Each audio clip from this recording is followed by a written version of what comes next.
दोस्तों आज की वीडियो में एक ऐसे ट्रेडर की स्ट्रेटेजी आपके सामने प्रेजेंट कर रहा हूं जिसने सिर्फ 18 महीने लिए और 18 महीनों के अंदर $10,000 को 20 लाख डॉलर में तब्दील कर दिया। सिर्फ 18 महीने, कितने 1.5 साल के अंदर ये काम करा।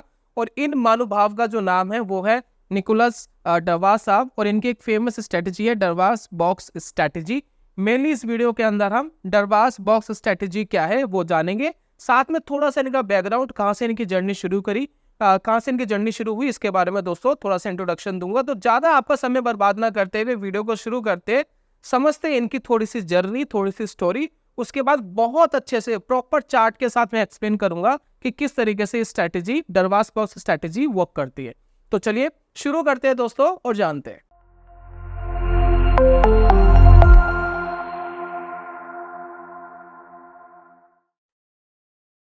बहुत बहुत स्वागत है दोस्तों आप सभी का ट्रेडिंग चैनल के यूट्यूब चैनल में। मेरा नाम है अनमोल मित्तल। तो बात कर लेते हैं दोस्तों कि निकोलस डरवास साहब की एक टर्निंग पॉइंट जहां से इनकी शेयर बाजार की शुरुआत हुई। तो अगर हम इनके पुराने इतिहास की बात करें, इनके एक बैकग्राउंड की बात करें, तो ये प्रोफेशनल डांसर थे जो शोज वगैरह किया करते थे। तो इनका जो एक ट्रिगर पॉइंट था वो ट्रिगर पॉइंट ये था कि टोरंटो के अंदर इनको एक शो मिला था।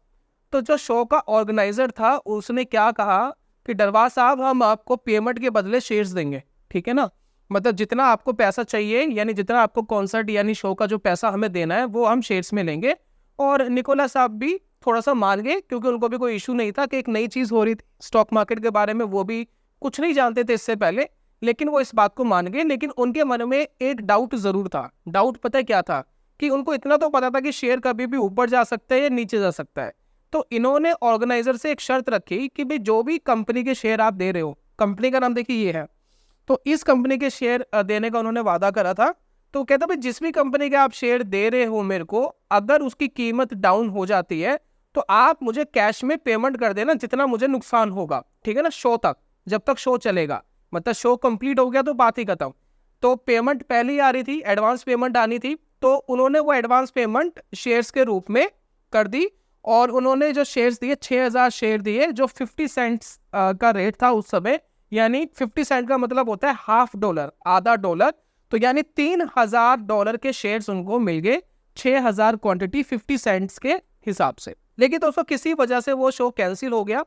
कैंसिल होने की वजह से निकोलस साहब को जो शेयर्स उन्होंने एडवांस में दे दिए थे उनको, उसके बदले उन्होंने कैश पेमेंट उनको दे दी। यानी शेयर्स नहीं दिए वापिस, कैश पेमेंट दे दीजिए। ये जो कैश पेमेंट है, जो शेयर्स आपने मुझे दिए थे इसके आप पेमेंट रख लो। तो यहां से दोस्तों फर्स्ट इन्वेस्टमेंट उनकी शुरू हुई। फर्स्ट इन्वेस्टमेंट उन्होंने शेयर बाजार में करी, जो उनको शेयर्स मिले। अब ट्रिगर पॉइंट क्या था? ट्रिगर पॉइंट दोस्तों ये था कि जब कुछ महीनों बाद, कुछ समय के बाद उन्होंने इस कंपनी के शेयर चेकआउट करे, तो इसकी कीमत 50 सेंट से ऊपर जाकर के, इसकी कीमत 50 सेंट से ऊपर जाकर के हो गई थी $1.9। $1.9 इसकी कीमत हो गई थी, यानी अप्रॉक्स शेयर 4 गुना के आसपास हो गया था, 4 टाइम्स हो गया था। और ये टर्निंग पॉइंट इतना ज्यादा स्ट्रांगली ट्रिगर करा उनके माइंड में, वो ये सोचने लग गए कि भी जितना भी हम काम कर रहे हैं, यानी जो डांस के हम शोज करते हैं, इसके अंदर जितना पैसा मिलता है उसके लिए तो बहुत मेहनत करनी पड़ती है भाई। शो करना पड़ेगा, नए स्टेप्स, नई थीम के ऊपर काम करना पड़ेगा, एक उनकी टीम है, उस टीम की सैलरी देना, उनको मैनेज करना। तो ये सारी चीजें बड़ी कॉम्प्लिकेटेड थी, लेकिन शेयर्स पे पैसा कमाना तो बहुत ईजी टास्क लगा उनको। तो ये दोस्तों जो ट्रिगर पॉइंट उनके दिमाग में बैठा, वहां से दोस्तों इनकी शुरुआत होती है शेयर बाजार की जर्नी की। अब कैसे कैसे इन्होंने शेयर बाजार में क्या क्या करा, अब इसके बारे में दोस्तों बात करेंगे। कुछ इनके फेलियर्स हुए और कैसे ये अपनी स्ट्रैटेजी के ऊपर आए जो उन्होंने डेवलप करी, उसके बारे में दोस्तों बात करते हैं। तो जैसा कि दोस्तों हम सब शुरुआत में जब अटेम्प्ट करते हैं, जब शेयर बाजार के बारे में हमें कुछ नहीं पता होता, तो बहुत सारे क्या करते हैं, फेलियर होते हैं हमारे साथ, हम बहुत सारे लॉसेस करते हैं। तो सेम चीज निकोलस डरवास साहब के साथ भी हुई। सबसे पहले जो उन्होंने कोशिश करी वो करी सेल्फ ट्रेडिंग की, यानी खुद ट्रेडिंग करने की शुरुआत करी। उन्होंने सबसे पहली गलती क्या करी कि बहुत छोटे छोटे प्रॉफिट में बुकिंग शुरू करी।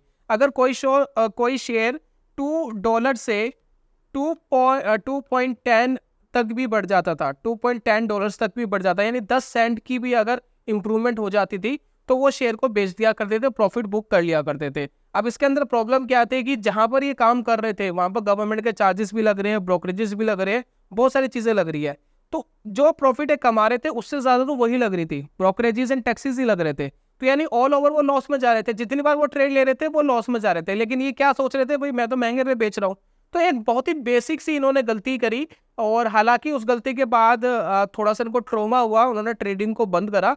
फिर उसके बाद उन्होंने सेकंड अटेम्प्ट करा, जी ब्रोकर की एडवाइस ले लेते हैं, देख लेते हैं ब्रोकर किस तरीके से काम कर रहा है या किस तरीके से पैसे बना के दे सकता है। तो कुछ ब्रोकर्स की एडवाइस लेनी इन्होंने शुरू करी, और उसके अंदर भी खासकर मजा नहीं आया। कुछ शेयर भाग जाते थे, कुछ शेयर गिर जाते थे, और ब्रोकर कई बार जो कमिटमेंट करते थे कि भी शेयर 100 गुना हो जाएगा, 50 गुना हो जाएगा, 200 गुना हो जाएगा, उस तरीके की कोई भी इनको देखने को नहीं मिली सक्सेस। तो इन्होंने ब्रोकर एडवाइस भी एक टाइम पर आकर के बंद करी, और फाइनली जाकर के इन्होंने क्या करा, अपना दिमाग लगाना शुरू करा। तो कुछ फेलियर से वो गुजरे, जैसे कि हर कोई गुजरता है, हर रिटेल ट्रेडर गुजरता है, तो ये भी गुजरे। और सारे धक्के खाने के बाद जब चीजें समझ में आ गई, भी थोड़ा सा अपना दिमाग लगाना पड़ेगा, ये लोग मुझे पैसा नहीं बनाकर दे सकते, तो उसके बाद वो आती है उनकी अपनी एनालिसिस की जर्नी। उस जर्नी को उन्होंने किस तरीके से शुरू करा, आप जरा उसको समझते हैं। तो निकोलस डरवास साहब की जो दोस्तों जर्नी है, ये हम बात कर रहे हैं 1952। ये जो इंसिडेंस हुआ था, जो शेयर्स उनको मिले थे, वो 1952 में हुए थे। और तब से लेकर के उन्होंने जो प्रोफेशनल तरीके से काम करना शुरू करा वो था 1957, और 1959 तक उन्होंने इतनी ग्रोथ, वेल्थ जो हमने बताई थी आपको, $10,000 से 20 लाख डॉलर यानी $2 मिलियन, वहां तक ये पहुंच गए थे। तो बनाने में तो 2 ही साल लगे, लेकिन उससे पीछे जो सीखने में टाइम लगा वो बहुत बड़ा लंबा टाइम था। तो यहाँ पर क्या हो रहा है, आप ये समझने की कोशिश करिएगा।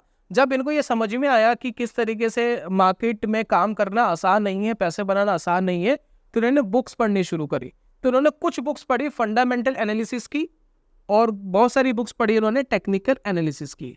तो फंडामेंटल एनालिसिस वो बहुत डीपली नहीं करते थे, लेकिन वो इतना जरूर करते थे कि भाई किसी भी स्टॉक को अगर वो बाय कर रहे हैं तो एटलीस्ट उसका फंडामेंटल अच्छा होना चाहिए। वो हमेशा ऐसी कंपनी को चूज करते थे जो प्रॉफिटेबल हो, उसके आगे के ग्रोथ के चांसेस अच्छे हो, क्योंकि वो जो कंपनी होगी जिनका फंडामेंटल अच्छा होगा, ग्रोथ अच्छी होगी, प्रॉफिटेबल होगी, उसके स्टॉक को डाउन आने में तकलीफ होगी, और अगर वो डाउन आएगा भी तो इन फ्यूचर बढ़ सकता है।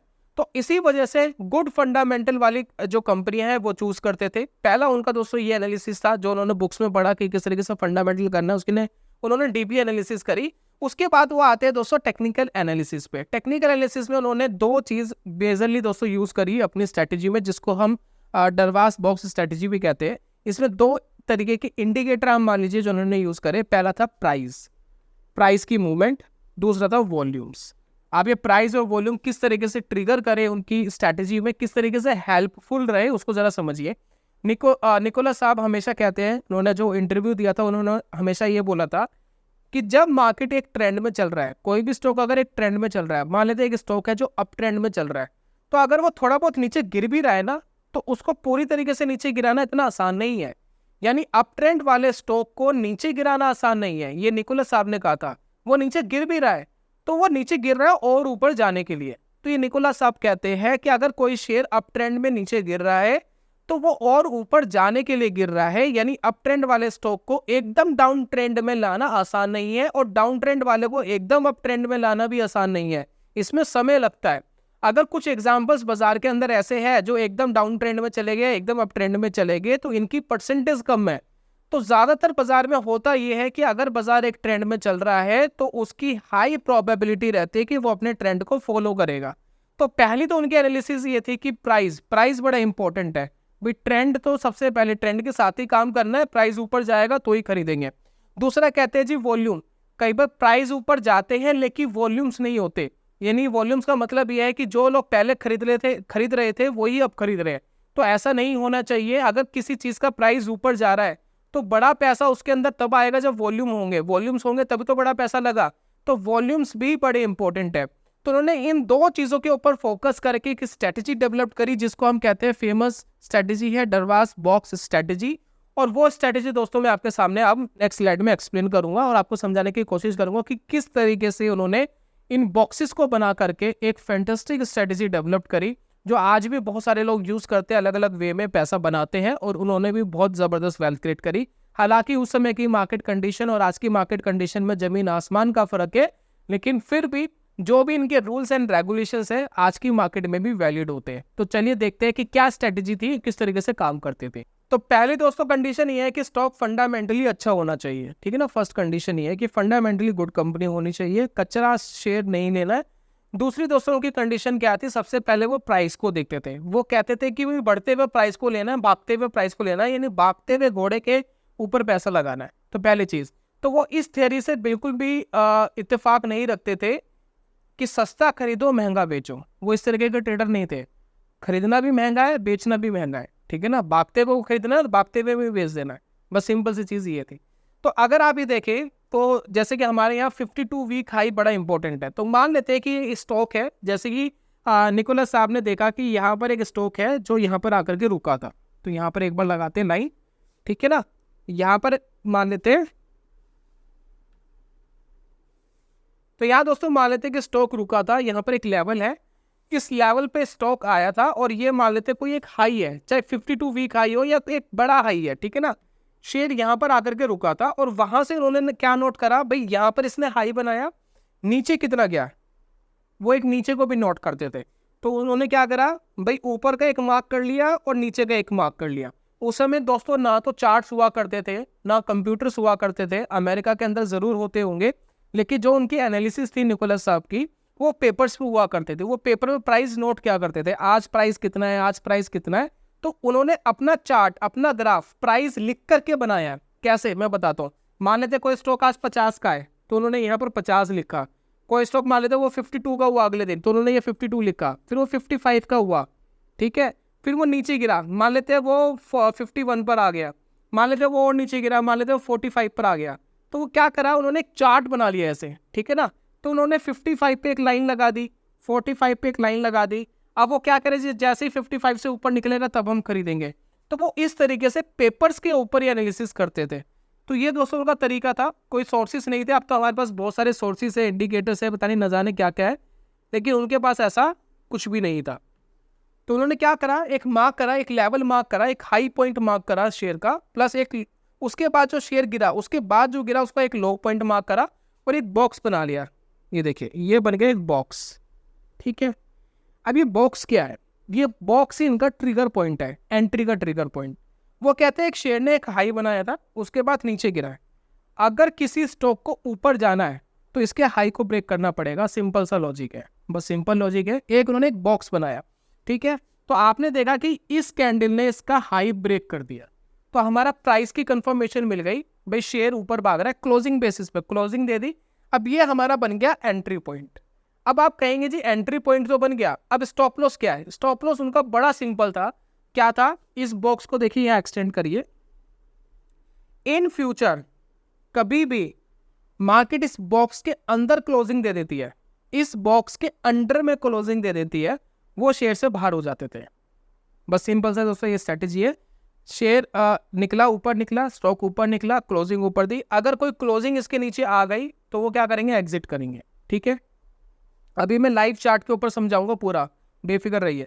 तो एग्जिट कर देते थे, बस ये उनकी स्ट्रेटेजी थी। अब उन्होंने मान लेते यहाँ पर एंट्री करी, मान लेते उन्होंने 10 स्टॉक्स यहाँ बाय कर लिए, ठीक है ना। 10 क्वांटिटी यहाँ बाय कर ली उन्होंने, ठीक है, मान लेते एग्जाम्पल के लिए।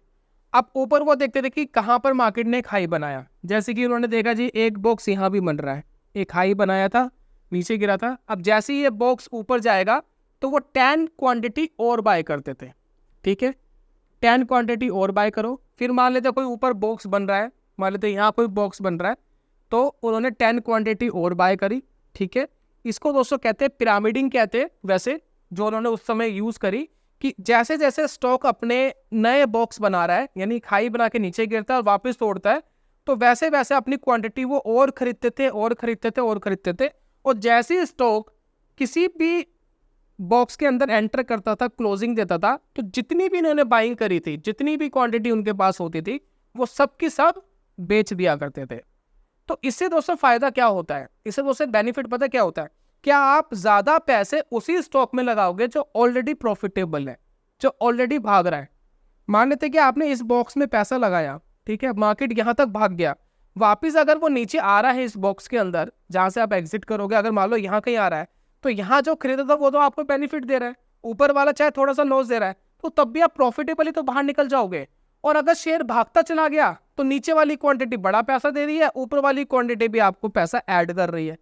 तो ये दोस्तों उनकी स्ट्रैटेजी थी, इस तरीके से उन्होंने मार्केट में काम करा। और एक चीज़ का वो हमेशा ध्यान रखते थे कि जब आप फर्स्ट बाइंग यहाँ करते थे, फर्स्ट बाइंग जो फर्स्ट ट्रिगर होता था, उस समय वॉल्यूम्स भी होने चाहिए। अगर वॉल्यूम्स हाई है, कंपैरिजन पीछे के अगर हम वॉल्यूम्स देखें, उसके कंपैरिजन में वॉल्यूम्स हाई है, तभी जाकर के उसको कंसीडर किया जाता था। तो ये दोस्तों उनकी स्ट्रैटेजी थी। अब इस स्ट्रैटेजी को हम एक बार चार्ट के ऊपर लगाकर देखते हैं और समझते हैं कि किस तरीके से ये रियल चार्ट के ऊपर वर्क करती है हमारी इंडियन स्टॉक मार्केट कंडीशंस में, क्या रियलिटी में वर्क करता है या नहीं करता, समझते हैं। तो यहाँ दोस्तों हमने स्टेट बैंक ऑफ इंडिया का चार्ट लिया हुआ है। अब स्टेट बैंक ऑफ इंडिया के चार्ट के ऊपर एक बॉक्स बनाते हैं और देखते हैं कि किस तरीके से वर्क करता है। तो देखिए, सबसे पहले देखिए, मुझे यहाँ पर एक फ्रंट पे एक हाई दिख रहा है। अब ये जो हाई दिख रहा है, ये बिल्कुल कोरोना से जस्ट पहले का हाई है, जब बाजार बहुत ज़्यादा नीचे गिर गया था। तो मैं एक हाई यहाँ पर ट्रिगर कर लेता हूँ, जैसे कि निकोलस साहब करते थे कि एक हाई आपको ढूंढ रहा है जो हाई हो और उसके बाद बाजार गिरा हो। ठीक है, तो थोड़ा सा मैं चार्ट को बड़ा करूँगा ताकि मैं आपको समझा सकूँ कि किस तरीके से वर्क करता है। तो ये देखिए, ये है दोस्तों हाई पॉइंट। ठीक है, इस हाई पॉइंट और लो पॉइंट को मिला करके मैं एक बॉक्स बना लेता हूँ। ठीक है, सबसे पहले तो यहाँ पर एक बॉक्स बनाने के लिए टूल देखते हैं, रेक्टेंगल। तो ये दोस्तों हाई और लो को मिला करके मैंने एक बॉक्स बना लिया। तो मेरी ट्रिगर पॉइंट क्या है, मैं एंट्री कब लूँगा, मैंने ये तो बना लिया, बॉक्स तो बना लिया। तो मेरी एंट्री तब होगी जब कोई कैंडल इस बॉक्स को ब्रेक करेगी ऊपर की तरफ। तो जैसे कि आप देख रहे हैं, इस बॉक्स को अभी रिसेंटली ही, मतलब कुछ ही टाइम के बाद स्टॉक ने ब्रेक करा। ठीक है, तो ये देखिए यहाँ इसने ब्रेक करा। साथ में अगर मैं वॉल्यूम देखूं तो इस कैंडल का वॉल्यूम देखिए, ये इस कैंडल का वॉल्यूम भी बहुत ज़बरदस्त है। ठीक है, तो मेरे दोनों ट्रिगर मैच हो गए। फंडामेंटल भी अगर उन्होंने देखा होगा तो स्टेट बैंक ऑफ इंडिया का फंडामेंटल भी अच्छा ही है, उसमें भी कोई दुराई नहीं है। उस समय की बात करें, 2021 की बात कर रहे हैं। ठीक है, तो फंडामेंटल ठीक था, बॉक्स बन गया था, बॉक्स का हाई ब्रेक हो गया, वॉल्यूम ठीक था, सारे ट्रिगर मैच हो गए। लेकिन क्या हुआ, कुछ समय के बाद ये स्टॉक ने क्लोजिंग दे दी बॉक्स के अंदर। अगर उसने क्लोजिंग दे दी है, क्लोजिंग होगी इसके अंदर, तो क्या हुआ, वो क्या करेंगे, एग्जिट कर देंगे। जितनी भी क्वांटिटी उन्होंने खरीदी होगी उसको क्या करेंगे, वो एग्जिट कर देंगे और बाहर निकल जाएंगे। यानी उनका कितना नुकसान हुआ, बाइंग यहाँ पर है मेरे हिसाब से 390 के आसपास, और एग्जिट उन्होंने करा होगा अप्रोक्स 360 के आसपास। तो 30 रुपये का नुकसान हुआ, 30 रुपीज़ का एसएल लगा। ठीक है, तो वो एग्जिट हो गए। तो यहाँ पर उन्होंने एक क्वांटिटी डाली होगी। ठीक है, अब वो दोबारा उसको तब बाय करेंगे जब स्टॉक क्या करेगा, इस बॉक्स को दोबारा हाई ब्रेक करेगा। तो जैसे कि देखिए, उसने जैसे ही दोबारा हाई ब्रेक करा, तो अब वो दोबारा एंट्री करेंगे इस स्टॉक में, दोबारा यहाँ पर ट्राई करेंगे क्या यहाँ से बाजार भागता नहीं भागता। तो अब देखिए, यहाँ से जब उसने दोबारा हाई ब्रेक करा, यहाँ से वापस एंट्री होती है और स्टॉक देखिए बहुत तेजी से ऊपर भाग गया। ठीक है, तो बॉक्स में आया नहीं। तो पहला दोस्तों बॉक्स ये बना लिया था उन्होंने। सेकंड बॉक्स आप मुझे बताओ कि कहाँ बना है। सेकंड बॉक्स दोस्तों देखिए यहाँ बना है, एक हाई बनाया था मार्केट ने, एक करेक्शन दी थी, फिर दोबारा एक हाई ब्रेक करा था। ठीक है, तो एक सेकंड बॉक्स यहाँ बनेगा। तो यहाँ एक बार लगाते हैं बॉक्स को।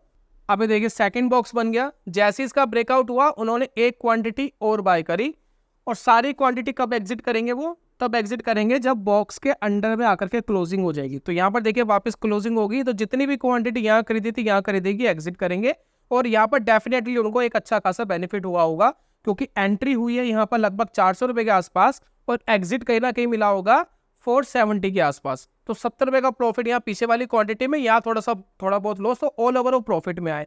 अगर स्टॉक भागता चले जाता, स्ट्रेट फॉरवर्ड बहुत तेजी से भागता चले जाता, तो यहाँ पर जबरदस्त पैसा बनता। इस तरीके से बॉक्स बनते जाएंगे, क्वांटिटी वो ऐड करते जाएंगे और पैसा बनाते जाएंगे। ये दोस्तों उनकी बॉक्स स्ट्रैटेजी थी, राइट। अब यहाँ पर देखिए कुछ एग्जांपल और दिखाता हूँ मैं आपको अच्छा लगेगा। यहाँ पर देखिए एक बॉक्स यहाँ बन रहा है। ठीक है, तो यहाँ देखते हैं। अभी देखिए एक बॉक्स बना है, यहाँ पर देखिए हाई ब्रेक हुआ है, लेकिन वापस क्लोजिंग आ गई कुछ कैंडल्स के बाद। अगर क्लोजिंग आ गई है वापस, तो आप एक बार एग्जिट करोगे, फिर इस कैंडल पे आप दोबारा बाय करोगे। अगर इस कैंडल पे बाइंग हो जाती, तो बाइंग कितने पे हुई, 640 रुपीज़ पे बाइंग हुई है, और स्टॉक ने सीधा हाई लगाया है 800 रुपीज़ का। उसके बाद देखिए करेक्शन हुई, एक नया यहाँ पर क्या बना, बॉक्स बना, फिर स्टॉक में और क्वांटिटी बाय हुई, फिर स्टॉक और ऊपर भागा, और अभी तक कोई एग्जिट नहीं मिला है, क्योंकि क्लोजिंग नहीं हुई है किसी भी बॉक्स में। जैसे कि आप यहाँ देखिए, यहाँ पर एक जो नया बॉक्स बना, यहाँ देखिए एक नया बॉक्स यहाँ बना है, ये देखिए तो इसमें कोई क्लोजिंग हुई है क्या? देखिए यहाँ पर ये ब्रेक हो गया था और एक कैंडल नीचे जरूर आई थी लेकिन क्लोजिंग नहीं दे पाई, फिर वापस ऊपर चली गई। तो यहाँ पर देखिए क्लोजिंग नहीं आई है, ऊपर चली गई मार्केट और आपका अभी भी आप स्टिल होल्डिंग पे है और यहाँ पर 640 पर एक बाइंग है। यहाँ पर एक बाइंग आपकी होगी 800 पे और अभी स्टॉक चल रहा है 840 रुपीज के आसपास। तो ये क्वांटिटी भी प्रॉफिटेबल है और ये क्वांटिटी भी प्रॉफिटेबल है। इसी तरीके से बॉक्स बनते जाएंगे ऊपर ऊपर ऊपर, और जैसे ही किसी भी बॉक्स में रिवर्स करेगा मार्केट, वो जितनी भी क्वांटिटी इस स्टॉक में खरीदी है वो सारी की सारी एग्जिट करेंगे और बेच देंगे, खत्म करेंगे। तो ये थी दोस्तों सिंपल सी स्ट्रैटेजी जो डरवास साहब ने हमें बताई है। तो एक बार दोस्तों यहाँ पर 1 आवर के टाइम फ्रेम पे भी चेक करते हैं कि किस तरीके से इसने बिहेव करा, किस तरीके से ये जो थ्योरी है वर्क करती है। तो एक बार लगाते हैं 1 आवर का टाइम फ्रेम। तो ये देखिए मैंने 1 आवर का टाइम फ्रेम लगाया, तो यहाँ पर देखिए कुछ बॉक्स देखने की कोशिश करते हैं और हमारा जो ट्रिगर पॉइंट है वो यही है कि हाई ब्रेक करेगा मार्केट तभी लेंगे, ठीक है ना। तो देखते हैं कहाँ हाई ब्रेक कर रहा है। तो यहाँ दोस्तों देखिए एक हाई बनाया था बाजार ने, देखिए ये, ठीक है। तो ये हाई के बेसिस पे हम क्या लेते हैं, एंट्री लेते हैं। ये देखिए एक बॉक्स बना लेते हैं, देखिए बॉक्स बना, ठीक है ना। यहाँ पर देखिए हाई ब्रेक हुआ बॉक्स का, वॉल्यूम्स बहुत अच्छे थे और हाई ब्रेक होते स्टॉक देखिए सीधा ऊपर चला गया। तो अब यहाँ देखिए एक सेकंड बॉक्स बन जाएगा, ये देखिए अब यहाँ पर दोस्तों एक सेकंड बॉक्स बन गया, ठीक है। अब सेकंड बॉक्स बनने के बाद आप एक बाइंग यहाँ कर सकते हो जैसे इसने ब्रेक करा इसके हाई को, लेकिन जैसे ही यहाँ पर देखिए क्लोजिंग आई इस बॉक्स में वापस अगर मार्केट रिवर्स करी तो जितनी भी क्वांटिटी खरीदी थी, यहाँ खरीदी थी और जो यहाँ खरीदी थी, वो सारी की सारी आपको यहाँ बेच देनी है और यहाँ पर देखिए आपकी स्ट्रैटेजी खत्म हो जाती है, आपका ट्रेड खत्म हो जाता है। तो ये थी दोस्तों बॉक्स स्ट्रैटेजी।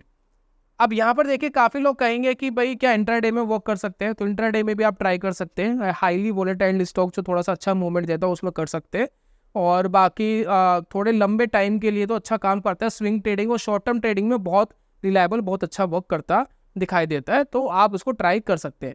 कुछ इंडिकेटर्स मार्केट के अंदर अवेलेबल है डरवास बॉक्स के, ठीक है ना। तो मैं उनको रिकमेंड नहीं कर रहा इंडिकेटर को यूज़ करने का, क्योंकि वो एक कैलकुलेशंस में काम करते हैं, तो इसमें जितना मैनुअली आप काम करेंगे उतना बेटर है। तो एक हाई ब्रेक कर रहा हो, एक लंबा हाई ब्रेक कर रहा हो स्टॉक, उसके बाद अगर आप उसको लेते हैं तो एक प्रोबेबिलिटी रहती है कि स्टॉक बिहेव करेगा, अच्छे से ऊपर जाना चाहिए। और अगर वो ऊपर जाता है तो शुरुआत में तो आपने छोटी क्वांटिटी लगाई थी तो बहुत अच्छा है, अगर वो रिवर्स भी करता है तो छोटी छोटी क्वांटिटी में छोटे छोटे ऐसे लगते रहेंगे। अदरवाइज आप पिरामिडिंग कर रहे हैं, स्टॉक और भाग रहा है और खरीद रहे और भाग रहा है और खरीद रहे, तो ऐसा करके आप बहुत अच्छा पैसा उसमें बना सकते हैं।